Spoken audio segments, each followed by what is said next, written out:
छात्रों, आइए आज हम लोग श्रद्धा मनु पाठ के भाग 3 की व्याख्या का अध्ययन करते हैं।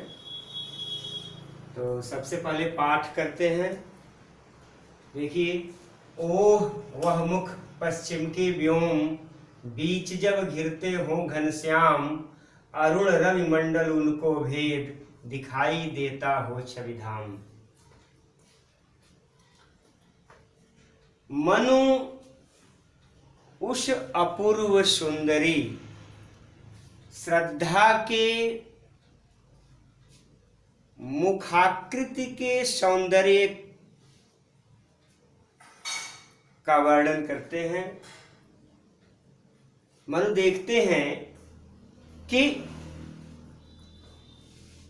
काले बालों के बीच अपूर्व सुंदरी श्रद्धा का लालिमा युक्त मुख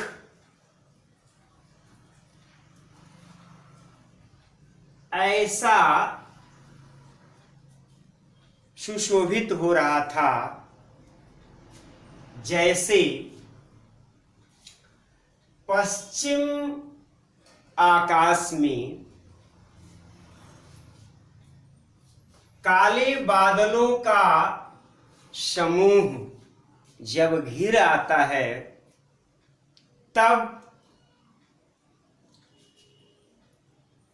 लाल सूर्य का घेरा उस काले बादलों को भेद करके अत्यंत सौंदर्यपूर्ण दिखाई देता है।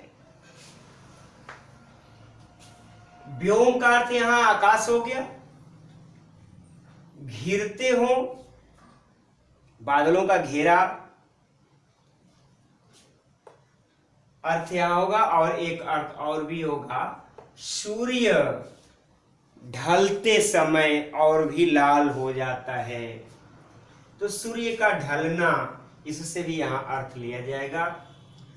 अरुण लाल, रवि सूर्य, मंडल घेरा, अच्छा विधाम सौंदर्य पूर्ण, सौंदर्य युक्त, या फिर यूं कह लीजिए सुशोभित होता है। अब आइए इसकी व्याख्या फिर से कर लेते हैं एक बार।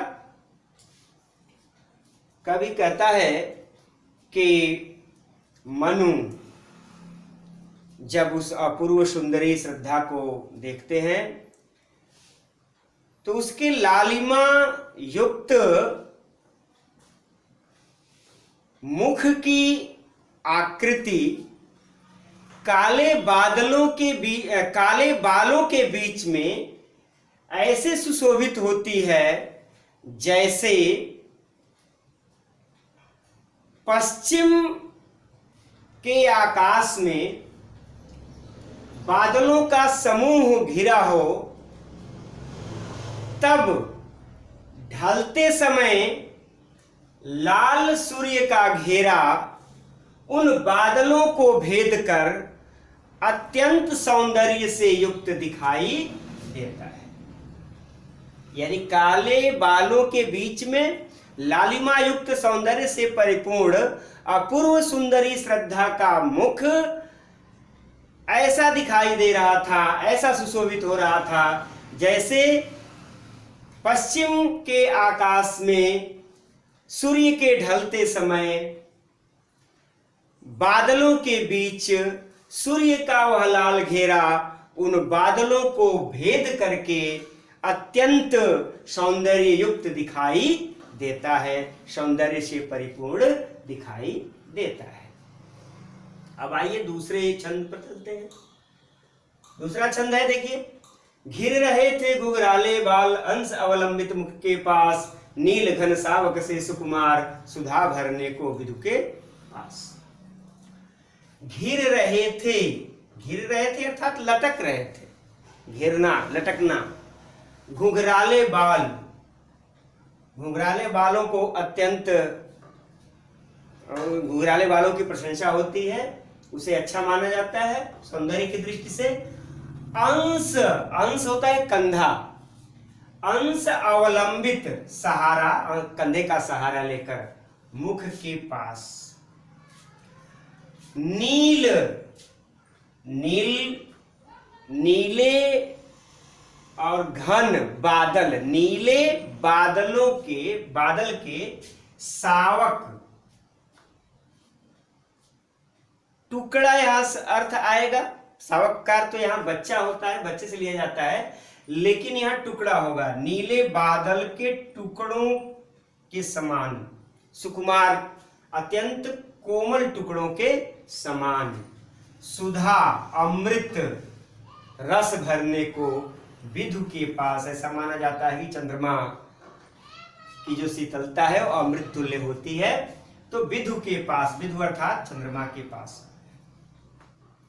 अब अपूर्व सुंदरी श्रद्धा के घुंघराले बालों के सौंदर्य का वर्णन कर रहे हैं। कभी कहते हैं कि उस अपूर्व सुंदरी श्रद्धा के घुंघराले बाल कंधे का सहारा लेते हुए उसके मुख के पास तक लटक रहे थे, मुख के पास लटक रहे थे। अब आप लोग जानते हैं कि मुख के लिए उपमान कौन होता है? चंद्रमा। मुख का उपमान क्या होता है? चंद्रमा। तो उस मुख के उपमान के लिए चंद्रमा को लाया गया है, यानी कि घुंघराले बाल जो उस अपूर्व सुंदरी श्रद्धा के कंधे का सहारा लेकर उसके मुख तक लटक रहे थे, वह मानो ऐसे प्रतीत हो रहे थे जैसे नीले बादलों के कोमल, अत्यंत कोमल टुकड़े अमृत भरने के लिए चंद्रमा के पास जा रहे हैं, पहुंच रहे हैं। ठीक है, फिर से देख लीजिए। उस अपूर्व सुंदरी श्रद्धा के घुंघराले बाल उसके कंधों का सहारा लिए हुए उसके मुख के पास तक ऐसे लटक रहे थे जैसे नीले बादलों के अत्यंत कोमल टुकड़े या बच्चे अमृत भरने के लिए चंद्रमा के पास पहुंच रहे हैं। अब इतने का हम लोग काव्य सौंदर्य देख लें तो सबसे पहली बात, परिष्कृत खड़ी बोली का प्रयोग हुआ है। परिष्कृत खड़ी बोली भाषा में है, और इसके बाद अलंकार इसमें रूपक भी है। रूपक के साथ साथ उपमा और अनुप्रास भी है। रूपक, उपमा और अनुप्रास, और इसमें रस श्रृंगार है और छंद भी 16 मात्राओं का श्रृंगार छंद है। लक्षणा शब्द शक्ति है, लक्षणा शब्द शक्ति है और माधुर्य गुण है। अब आइए अगले पद की तरफ चलते हैं, अगले छंद की तरफ चलते हैं। अगला छंद है, और उस मुख पर वह मुस्कान, रक्त किसलय पर ले विश्राम, अरुण की एक किरण अम्लान, अधिक अलसाई हो अभिराम।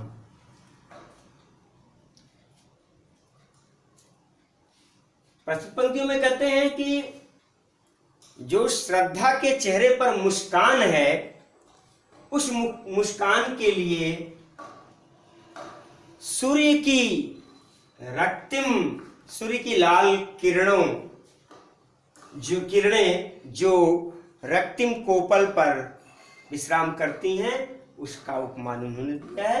आइए देखते हैं। कभी कहता है कि और उस अपूर्व सुंदरी श्रद्धा के चेहरे पर, श्रद्धा के मुख पर जो मुस्कान थी, जो मनमोहक मुस्कान थी, वह ऐसी प्रतीत हो रही थी जैसे रक्त किसलय। रक्त किसलय माने लाल कोपलों पर। कोपल क्या होते हैं? तो जो वृक्षों के नए पत्ते निकलने वाले होते हैं उनको कोपल कहा जाता है। तो कहते हैं कि लाल कोपलों पर सूर्य की एक स्निग्ध किरण, अम्लान, अम्लान शब्द आया है, स्निग्ध स्वच्छ किरण अत्यंत आलस्य में भरी हुई, विश्राम लेती हुई, आराम करती हुई, अभिराम सुंदर लग रही थी, सुशोभित हो रही हो। फिर से इसकी व्याख्या देख लीजिए। कवि कहता है कि उस अपूर्व सुंदरी श्रद्धा के मुख की जो लालिमा युक्त मुस्कान थी वह ऐसे सुशोभित हो रही थी जैसे सूर्य की एक स्निग्ध स्वच्छ किरण अत्यंत आलस्य में भरी हुई रक्तिम कोपलों पर, लाल कोपलों पर विश्राम लेती हुई सुशोभित हो रही हो। अगला देख लीजिए पद। कहा मनु ने नभधरणी बीच, बना जीवन रहस्य निरुपाय, एक उल्का सा जलता भ्रांत, शून्य में फिरता हूं असहाय। अब तक अपूर्व सुंदरी श्रद्धा के सौंदर्य का वर्णन हो रहा था। अब आगे की पंक्तियों में मनु उस अपरिचित अजनबी सुंदरी श्रद्धा से अपने मन की व्यथा को बता रहे हैं और अपनी मन की व्यथा को बताते हुए कहते हैं कि मनु उस अपूर्व सुंदरी श्रद्धा से कहते हैं कि आकाश, नभ और धरणी, आकाश और पृथ्वी के बीच में, आकाश और पृथ्वी के बीच में इस निर्जन एकांत स्थान पर ये मेरा जीवन निरुपाय, उपायहीन एक पहेली, रहस्य, एक पहेली बना हुआ है। ठीक उसी प्रकार जिस प्रकार से तारों से टूटा हुआ कोई उल्का पिंड अपनी वेदना से जलता हुआ भटक कर असहाय सा अंतरिक्ष में विचरण करता है। फिर से देख लीजिए, अब इसकी व्याख्या समझ लीजिए फिर से। मनु आगे अपना परिचय देते हुए श्रद्धा से कहते हैं कि इस आकाश और पृथ्वी के बीच एकांत स्थान पर यह मेरा जीवन अपनी वेदना से तपता हुआ असहाय सा एक पहेली बना हुआ है। ठीक उसी प्रकार से जिस प्रकार से किसी तारे से टूटा हुआ उल्का पिंड जलता हुआ शून्य में, अंतरिक्ष में असहाय सा भटक कर फिरता है, अर्थात विचरण करता है, इधर उधर भटकता है। तो ये आपका अगला छंद हो गया। अब आइए इसमें भी हम लोग काव्य सौंदर्य देख लेते हैं। तो जैसा कि मैंने पहले बताया कि इसमें साहित्यिक खड़ी बोली, परिष्कृत खड़ी बोली है और इसमें अलंकार उपमा और श्लेष अलंकार है। उपमा और श्लेष अलंकार है। श्रृंगार छंद है, 16 मात्रा वाला श्रृंगार छंद है और शांत रस है, प्रसाद गुण है और अभिधा शब्द शक्ति है। अभिधा लक्षणा दोनों है, अभिधा लक्षणा शब्द शक्ति है। इस प्रकार श्रद्धामन भाग 3 की व्याख्या पूर्ण हो गई। अब अगले वीडियो में हम लोग श्रद्धामन के पार्ट 4 अर्थात भाग 4 की व्याख्या का अध्ययन करेंगे।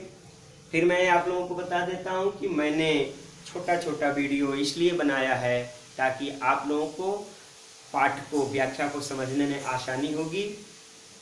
और चूँकि परीक्षा अपने नियत समय पर ही होगी, मार्च के महीने में ही होगी, इसलिए आप लोग निरंतर वीडियो का अवलोकन करते रहें, क्योंकि फिलहाल तो यही साधन है आप लोगों के अध्ययन का। तो जो लोग भी हमारे चैनल को सब्सक्राइब नहीं किए, सब्सक्राइब कर लें, ताकि हमारे हर वीडियो का नोटिफिकेशन समय से उनके पास पहुंचता रहे।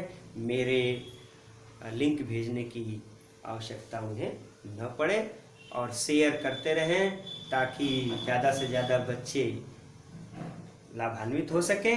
धन्यवाद।